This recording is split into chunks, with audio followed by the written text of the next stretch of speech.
Vamos con las noticias de las 7 con la ayuda de don Guillermo Díaz. Luis del Pino es Radio Libertad. Hola, muy buenos días y cordial saludo para todos. Comenzamos con la información de este jueves 19 de septiembre, contándoles que ayer por la tarde el presidente electo de Venezuela, Edmundo González, publicó en su cuenta de Twitter un vídeo en el que explica las circunstancias bajo las cuales se llevó a cabo su salida de Venezuela hacia España. Estando en la residencia del embajador de España, el presidente de la Asamblea Nacional, Jorge Rodríguez, y la vicepresidenta de la República, Delcy Rodríguez, se presentaron con un documento que tendría que refrendar para permitir mi salida del país. En otras palabras, o firmaba o me atenía a las consecuencias. En el vídeo, González relata todo lo vivido antes de su salida de Venezuela el 7 de septiembre, cuando se encontraba refugiado en la Embajada de España en Caracas, después de haber permanecido un tiempo escondido en la Embajada de Países Bajos. El presidente electo cuenta cómo fue coaccionado por parte del régimen de Venezuela y la decisión que se vio obligado a tomar en ese momento. Hubo horas muy tensas de coacción, chantaje y presiones. En esos momentos consideré que podía ser más útil libre que encerrado e imposibilitado de cumplir con las tareas que me encomendó el soberano. Un documento producido bajo coacción está viciado de nulidad absoluta por un vicio grave en el consentimiento. De esta manera, Edmundo González confirma que reitera su compromiso con el pueblo venezolano, que no dejará de luchar porque Venezuela sea un país libre, y por último también agradeció el apoyo que ha recibido por parte de la comunidad internacional. Bueno, tremendo y gravísimo lo que ayer desveló Edmundo González para consternación del régimen venezolano. Y me supongo yo, aunque no ha habido declaraciones al respecto, que del aspirante a autócrata Pedro Sánchez. Edmundo González contó que estando en la residencia del embajador de España en Venezuela, se presentaron Delcy Rodríguez y Jorge Rodríguez, los dos hermanos, la de las maletas y el presidente de la supuesta Asamblea Nacional Bolivariana, y le coaccionaron poniéndole un documento a la firma: o reconoces que Maduro ha ganado las elecciones o no te dejamos salir de Venezuela. Y al final, pues Edmundo González dice: vale, sí, dame el documento, toma, aquí tienes la firma. Después de varias horas de chantajes y amenazas. Y Edmundo González lo cuenta en el vídeo, dice: un documento firmado bajo coacción carece de toda validez jurídica, por supuesto, y de toda credibilidad y legitimidad, y soy más útil libre y fuera para poder tratar de concitar el apoyo de la comunidad internacional que dentro, encarcelado o encerrado en una embajada o en la residencia del embajador español. Por parte de Edmundo González, pues nada que reprochar, efectivamente. Que se presentan allí los sicarios del régimen y le coaccionan, pues bien, estupendo, da igual. Puedes ponerme a firmar lo que te dé la gana, porque no tendrá ninguna validez. Y efectivamente, Edmundo González es ahora mucho más útil a la causa que encerrado. Ahora bien, el episodio reviste una gravedad extraordinaria, porque estamos hablando de que el gobierno español permitió entrar en la residencia del embajador español en Venezuela a dos altos cargos de un régimen torturador y asesino, al que la ONU acaba de denunciar como responsable de crímenes de lesa humanidad y de violaciones gravísimas de los derechos humanos. Estamos conociendo los detalles de, por ejemplo, las torturas de carácter sexual a adolescentes detenidos. Estamos viendo cómo se detiene a miembros de la oposición, a periodistas críticos, a interventores electorales de la oposición, a simples manifestantes que lo que piden es libertad para Venezuela y que se respete el resultado de las urnas. A esos canallas los dejó entrar el gobierno español en la residencia del embajador español para coaccionar delante de autoridades españolas al ganador de las elecciones. Es decir, el gobierno español es cómplice de un delito de coacciones, porque eso es un delito de coacciones. Además, ¿Delcy Rodríguez no tiene prohibida la entrada en suelo europeo? La residencia del embajador español es suelo europeo, porque tiene la misma consideración que la embajada. Según las normas que rigen la diplomacia internacional, la residencia personal del embajador, que suele estar situada fuera de la embajada, tiene la misma consideración que la embajada. Es suelo de la embajada. Suelo, por tanto, del país que pone la embajada. La residencia del embajador español en Venezuela es suelo español. Y permitieron entrar a estos dos representantes de un gobierno asesino a suelo español, a coaccionar en suelo español al presidente electo de Venezuela. Esto es complicidad con un delito gravísimo. Y el gobierno debería presentar su dimisión hoy mismo. Y aclararnos desde luego a todos los españoles todas las circunstancias. Edmundo González ha hablado del episodio, pero no ha contado todo.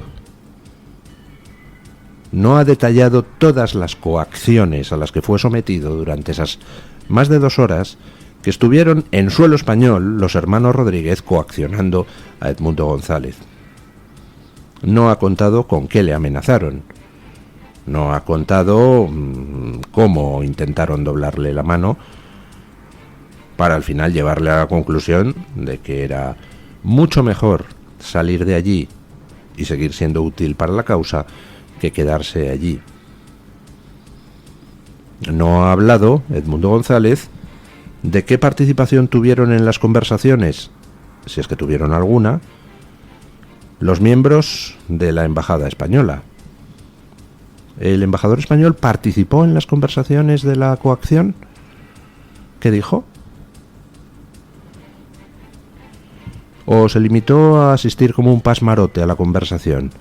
¿O les dejó a solas en una sala a los miembros del régimen torturador con el presidente electo de Venezuela? Lo que ha sucedido es de una gravedad extraordinaria y desde luego pone a nuestro país en un nivel tercermundista y alineado con lo peor de lo peor. Les dije a ustedes, cuando se conoció todo el tema de la salida de Edmundo González, que había un dato que invitaba a la esperanza. A menos que tuvieran como rehenes a la familia de Edmundo González allí en Venezuela, Edmundo González aquí es un hombre libre y puede moverse por donde quiera y decir lo que quiera, a pesar de las intenciones del gobierno de callarle hasta que no le den los papeles de asilo. Y Edmundo González estuvo anteayer en el Congreso junto con Feijóo y ayer habló y se explayó por primera vez, e intuimos que no por última, sobre esa reunión de coacción en la residencia del embajador español en Venezuela con los hermanos Rodríguez. El Senado en España también aprueba el reconocimiento de Edmundo González como presidente electo de Venezuela.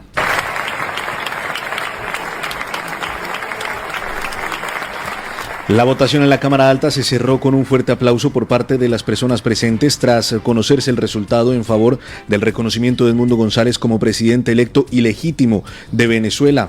La moción fue aprobada en el Senado con la mayoría del Partido Popular y los apoyos de Vox, UPN e incluso Junts, quienes se habían ausentado de la votación que se llevó a cabo en el Congreso hace 7 días precisamente porque coincidía con la diada catalana. A diferencia de esa votación en la Cámara Baja, en esta ocasión el PNV no participó de la moción. En total fueron 149 votos a favor, 102 en contra y 2 abstenciones. Esta moción, además de instar al gobierno a reconocer a Edmundo González como presidente electo de Venezuela, incluye la posibilidad de que el gobierno apoye sanciones al régimen de Maduro y también que lidere la defensa de los valores democráticos desde la Unión Europea. De nuevo, el Partido Socialista volvió a votar en contra de reconocer a Edmundo González como presidente electo de Venezuela. El Partido Socialista sigue así en su campaña solapada de apoyo a Nicolás Maduro. ¿Saben ustedes cuál es el único problema por el que no ha reconocido el gobierno español a Maduro como ganador de las elecciones? Lo han hecho Cuba, Nicaragua, Rusia, Irán, China. Sin embargo, el gobierno español, que como estamos viendo, está del lado de Maduro, poniendo todos los obstáculos que puede a la oposición, no se ha atrevido a reconocer a Maduro como ganador de las elecciones, como tampoco se han atrevido ni Lula en Brasil, ni Petro en Colombia. ¿Saben ustedes por qué? Pues muy sencillo. Porque Maduro es impresentable hasta para ellos, porque tiene las manos manchadas de demasiada sangre, porque Maduro es un dictador asqueroso, payasesco y encima un inútil, que no sabe ni no sabe ni cometer fraude electoral. Trata de cometerlo ahora por enésima vez y le pillan con el carrito del helado la misma noche electoral, demostrando la falsedad de los datos que estaba publicando. Además de todo eso, es un incompetente. Y nadando Venezuela en petróleo, porque tiene las mayores reservas de petróleo del mundo, resulta que tiene el país sumido en la pobreza y 8 millones de exiliados. Por eso no le pueden apoyar abiertamente, porque es demasiado impresentable hasta para ellos, porque mancha. Porque apoyar a Maduro significaría que le salpique la sangre a Lula y a Petro y a Sánchez. Por eso no le han apoyado abiertamente. Pero si no llega a ser por eso, o sea, si fuera un poquito más aseado, en fin, si se limitara a encerrar a los opositores de por vida sin torturarles demasiado, si, hombre, pues pudiera sacar un poquito más de petróleo y repartirlo a los amigos, pues entonces le apoyarían, sin ninguna duda, sin respeto a los procedimientos democráticos y por mucho fraude que cometiera y por mucha represión que llevara a cabo. Maduro es demasiado asqueroso hasta para ellos. Necesitan a alguien, en fin, pues igual de dictador, pero no tan obvio, no tan patán, un poquito menos sanguinolento. Y eso es todo, porque estamos viendo cómo le están apoyando. No le reconocen como ganador, pero resulta que tampoco reconocen a la oposición. Oiga, entonces han sido unas elecciones que no ha ganado nadie, ni la oposición, ni el gobierno, toma ya. Las elecciones indeterminadas deben de ser las elecciones de Schrödinger, que hasta que no se produzca algún evento en el futuro no sabemos la determinación de si cayó para un lado la moneda o cayó para el otro. Es todo asqueroso. El gobierno no solo está poniendo palos en la rueda por el procedimiento de no querer reconocer a Edmundo González, sino que a través de su sicario Borrell tratan de que la Unión Europea haga lo mismo, que siga cerdeando. Mañana en el Parlamento Europeo, pues resulta que se producirá un hecho curioso, la escisión del bloque gubernamental. Ya saben ustedes que en la Unión Europea gobierna una coalición entre PP, PSOE, Verdes y Liberales. Bueno, pues mañana se rompe puntualmente en una votación esa coalición, porque resulta que el PP quiere reconocer a Edmundo González y socialistas, verdes y liberales, ojo, se niegan a reconocerle. Y entonces, ¿en quién se ha tenido que apoyar el PP? Pues en la maldita ultraderecha, esa derecha asquerosita que el PP dice, uy, que me pringa un poquito. Pues resulta que mañana, para poder reconocer a Edmundo González, no han tenido otro remedio que acordar la moción con el grupo de conservadores y reformistas de Meloni y con el grupo de Identidad y Democracia de Orbán, Vox y Le Pen.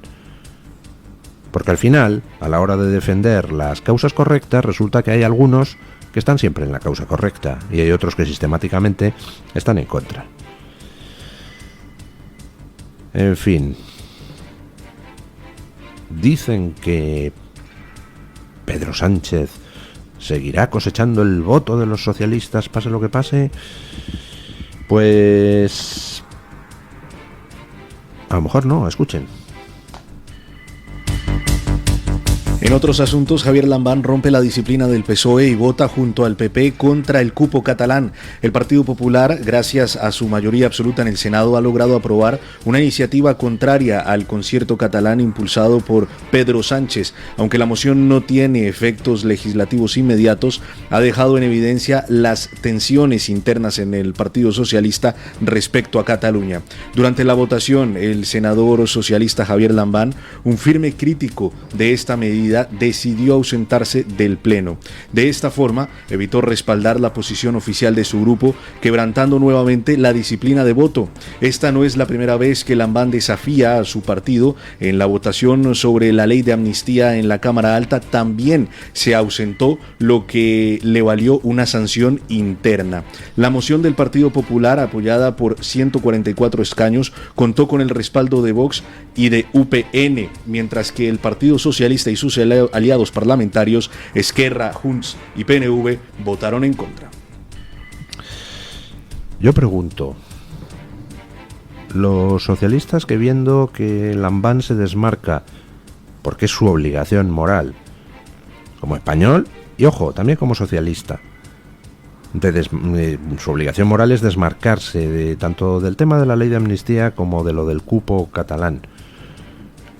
Pregunto, los senadores y diputados socialistas que ven lo que hace Lambán y no hacen lo mismo, ¿no se les cae la cara de vergüenza?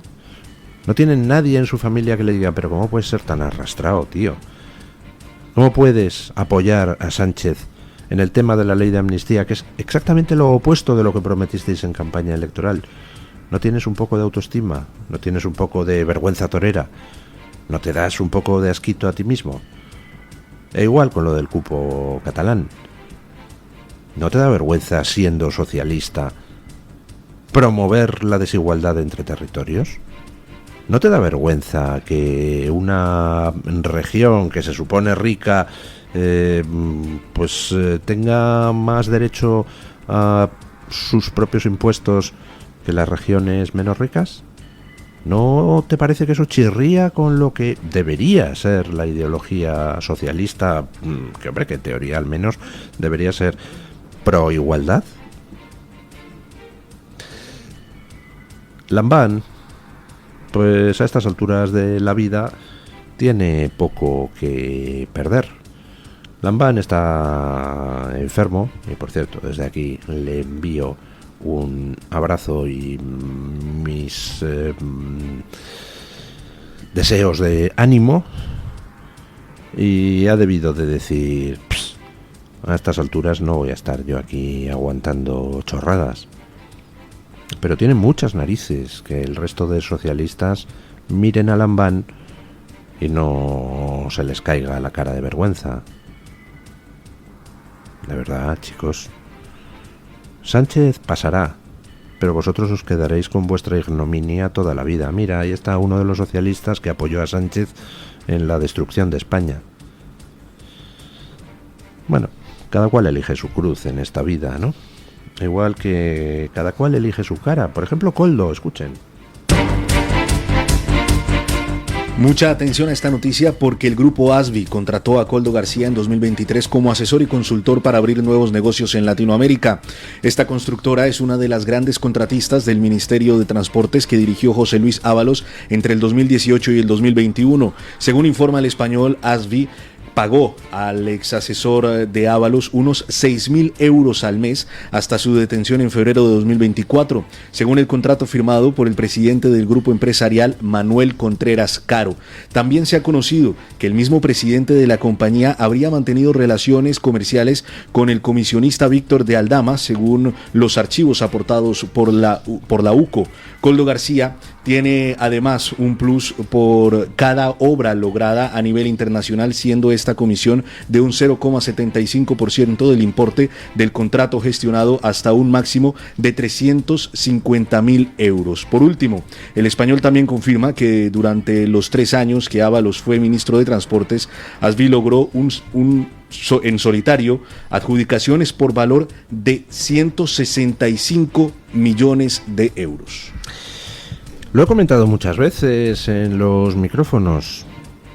La corrupción es una cosa con muchísimos tentáculos y algunas formas de corrupción son difíciles de perseguir, y son difíciles de perseguir por las triangulaciones. Ejemplo: yo estoy formando parte de un determinado gobierno, te hago a ti una serie de favores, presidente de un grupo editorial, y luego resulta que cuando dejo mi puesto en el gobierno, pues una de las editoriales de tu grupo me encarga, por ejemplo, mis memorias, y me suelta, yo qué sé, 800.000 pavos de adelanto, que ni en broma se pueden generar en derechos de autor en España, salvo, yo qué sé, Pérez Reverte.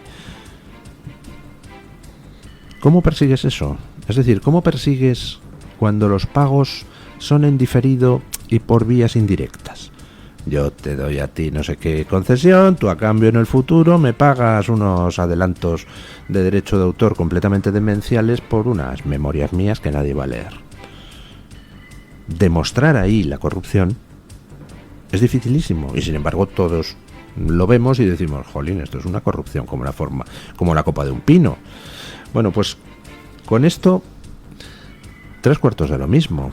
Una constructora resulta que recibe decenas y decenas de millones en contratos mientras Ábalos es ministro, y después, más adelante, contrata a Coldo por 6.000 euros al mes más el 0,7% de las obras internacionales de no sé qué. Suena a pago, ¿verdad? Pero ¿cómo lo demuestras? ¿Cómo demuestras que hay relación entre las dos cosas? ¿Cómo demuestras que hay relación entre esa recepción de contrataciones y el posterior pago, no al ministro, sino a la mano derecha del ministro y del presidente del gobierno? Pues todos lo vemos y decimos, apesta, ¿no? Pero ¿cómo lo demuestras? Pues es complicado, salvo que alguno de los pringaos que participan en la operación lo haya dejado por escrito en un mail. Oye, que acuérdate que hemos acordado que me vas a pagar no sé qué por la obra esta, salvo que alguno sea tan torpe como para haberlo puesto por escrito, o salvo que hubiera en ese momento una escucha ordenada por un juez y les hayan interceptado una conversación en ese sentido, pues es muy complicado. Pero todos lo vemos y decimos, esto apesta, ¿a que sí? ¿Y a dónde van esos pagos indirectos? Porque claro, las cosas no se quedan solo en dos pasos. Por ejemplo, imaginen, yo soy ministro de Fomento, y entonces, pues le concedo a don Guillermo Díaz unos cientos de millones de euros. Y luego va don Guillermo Díaz y contrata por una pasta a un amigo mío que luego, pues a lo mejor resulta que me hace llegar por vía indirecta una parte de lo que está cobrando. Evidentemente, a la hora de triangular la gente es muy creativa, ¿verdad? Y yo leo estas informaciones y lo que me pregunto es, oiga, ¿algo de esto al final va a parar a los bolsillos de Sánchez? Porque como posibilidad existe. En fin, continúa en Oriente Medio la ofensiva contra Hezbolá. Y mucha atención porque Israel ha dado ayer otro duro golpe al grupo terrorista Hezbolá tras una nueva oleada de explosiones simultáneas en aparatos inalámbricos de comunicación. En esta ocasión, por segundo día consecutivo, volvieron a registrarse en diferentes puntos del Líbano numerosas explosiones que esta vez afectaron sobre todo aparatos de radio como walkie-talkies, a diferencia de los buscapersonas atacados el día anterior. Los ataques dejaron un saldo total de 32 fallecidos y más de 3.200 heridos en ambas tandas ocurridas en tan solo 24 horas. Tras el éxito en las dos operaciones, Benjamín Netanyahu da por hecho que la guerra ha entrado en una nueva fase y prepara a su ejército en el norte de Israel con planes de ataque y de defensa. Lo dijo Netanyahu hace una semana, creo, que se acabó lo de estar soportando el lanzamiento de misiles por parte de Hezbolá hacia Israel cotidianamente. 8.000 misiles ha lanzado Hezbolá contra Israel, matando a docenas de israelíes, hiriendo a centenares de israelíes y provocando el desplazamiento de 65.000 israelíes que han tenido que abandonar sus casas en el norte de Israel porque les cae una lluvia de misiles día sí y día también. ¿Qué país soportaría eso? Pues ninguno. Bastante paciencia ha tenido Israel. Y ya dijo Benjamín Netanyahu que se había acabado el asunto, que la gente de Israel tiene derecho a vivir en sus casas y que los que vivían en el norte van a volver al norte, lo cual implícitamente anuncia que van a efectuar una operación de limpieza. Y la operación de limpieza ha comenzado por la parte de operación de inteligencia. Realmente asombroso lo que ha hecho Israel. Ya vamos conociendo más detalles de cómo fue la operación de los buscas. No es que Israel interceptara un envío de buscapersonas, no. Es que los fabricó Israel. Resulta que se fabricaron en una empresa en Hungría que tenía una licencia de fabricación que había adquirido del fabricante taiwanés. Pero resulta que esa empresa en Hungría en realidad es una empresa pantalla. Está domiciliada en un simple centro de negocios, o sea, no hay ninguna fábrica allí en la dirección. Además, la persona que se supone que es responsable de esa empresa no la conoce nadie en el entorno. Es una empresa pantalla. ¿De quién? Pues del propio Mossad. Así que observen el asunto. Resulta que Israel ha volado a varios miles de terroristas con unos buscapersonas trucados que Hezbollah ha comprado a Israel. Es decir, Hezbollah encima ha pagado a Israel por los buscapersonas con los que han estallado los terroristas. Y ayer se produjo una segunda oleada donde ya no son buscapersonas, sino walkie-talkies. En vista de que habían estallado los buscapersonas, Hezbollah dijo, usamos walkie-talkies. Pues también se los habían trucado los de Israel. Está la empresa japonesa propietaria de esos, fabricante de esos walkie-talkies, haciendo una investigación interna porque ellos dicen que ellos no han fabricado esos walkie-talkies. Con lo cual, bueno, además de estas operaciones con las que han neutralizado a buena parte de la infraestructura operativa de Hezbollah, Israel ya está movilizando tanques en la frontera norte, lo cual anuncia posiblemente una pronta invasión del sur del Líbano para crear una franja de seguridad que impida que Hezbollah haga la vida imposible a los israelíes. Por cierto, a todos los antisemitas asquerositos que andan diciendo Dios mío, lo que ha hecho Israel, fíjate, y podrían haber muerto civiles con estos ataques a los terroristas de Hezbollah, con los buscapersonas y los walkie-talkies. Mira, meteros vuestras lamentaciones por donde os quepa. Hezbollah lleva sembrando el norte de Israel con miles de misiles desde hace más de un año. Bueno, ¿qué digo desde hace más de un año? Desde hace muchos años. Pero en este último año, desde el 7 de octubre, pues más. Y no habéis dicho nada mientras morían israelíes. Y no habéis dicho nada mientras se veían obligados a abandonar sus casas e irse al sur de Israel para escapar de la lluvia de misiles. Y ahora lloriqueáis porque han muerto terroristas o les han herido. Mira, siento satisfacción de ver cómo estáis mordiéndoos los codos porque Israel ha asestado un golpe duro a Hezbollah. Me alegro de que estéis sufriendo por el éxito de Israel, porque sois antisemitas asquerosos. A pastar todos, hombre. Bueno, vamos con doña Laura Fernández Cañas para que nos cuente qué trae hoy OK Diario en portada. Buenos días, doña Laura. Muy buenos días, don Luis, y buenos días también, por supuesto, a los oyentes de Radio Libertad. Desde la redacción de OK Diario les invitamos a visitar nuestra portada de este jueves.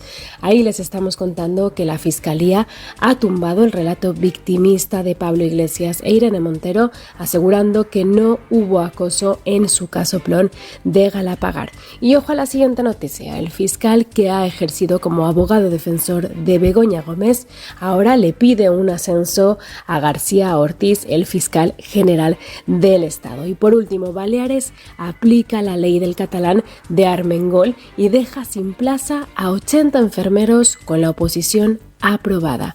Hasta aquí nuestro breve repaso por nuestra portada del día de hoy. Les esperamos con muchísimo más en OK Diario. Buen día. Muchísimas gracias, doña Laura.